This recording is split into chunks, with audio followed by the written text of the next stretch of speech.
Friends, how are you? कैसे हैं आप? आज हम पढ़ेंगे क्लास 8 की हिंदी, जिस बुक का नाम है वाणी हिंदी पाठमाला। इसका हम पहला लेसन पढ़ेंगे।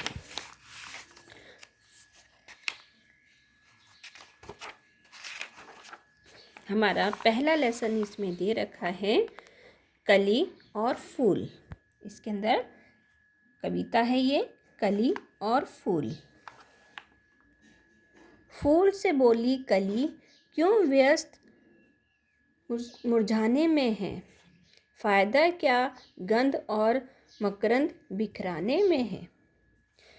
तू स्वयं को बांटता है जिस घड़ी तू खिला, किंतु इस उपकार के बदले में तुझको क्या मिला?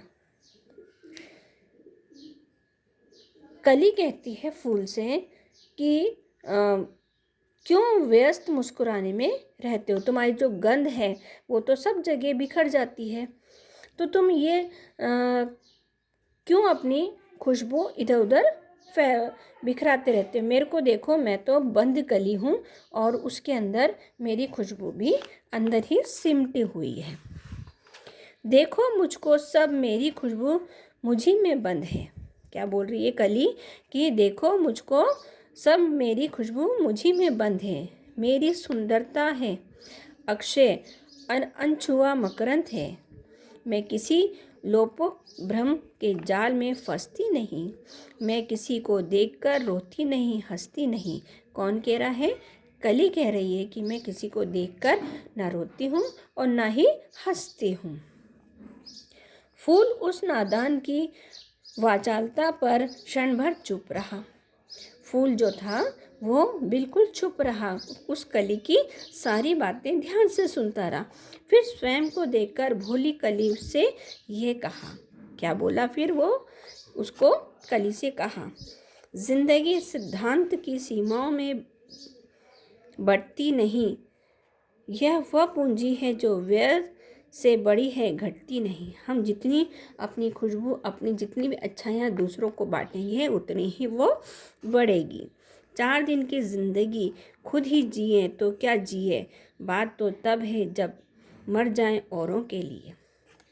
फूल कहता है कली से कि हम दूसरों के लिए जिए। जिस प्रकार से फूल अपनी सुगंध पूरे बाग बगीचे में फैलाता है और उसकी खुशबू सब आनंदित से महसूस करते हैं, उसी प्रकार से हमारा जीवन भी इस प्रकार से बनाए कि हमें लोग मरने के बाद भी याद करें। गंध उपवन की विरासत है, इसे सचित न कर।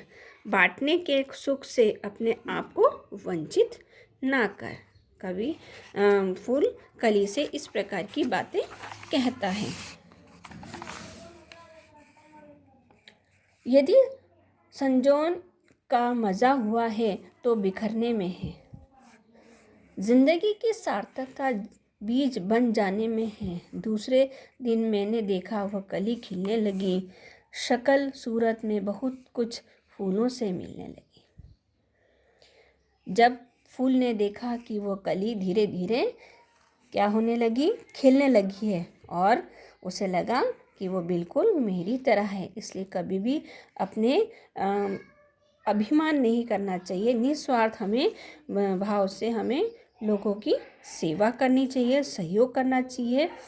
तो इस कविता के अंदर उदय प्रताप सिंह जी ने हमें यही बताया है कि हमें निस्वार्थ भाव से योग्यता अनुसार दूसरों को सहयोग देना चाहिए और उनकी मदद करनी चाहिए। आई होप आपको ये कविता पसंद आई होगी। अब नेक्स्ट हम इसके कठिन शब्द पढ़ लेते हैं। व्यस्त, उपकार, मुरझाना, खुशबू, क्षण भर, सिद्धांत, व्यय, संचित, वंचित। ये सारी चीज़ें हमारे कठिन शब्द हैं।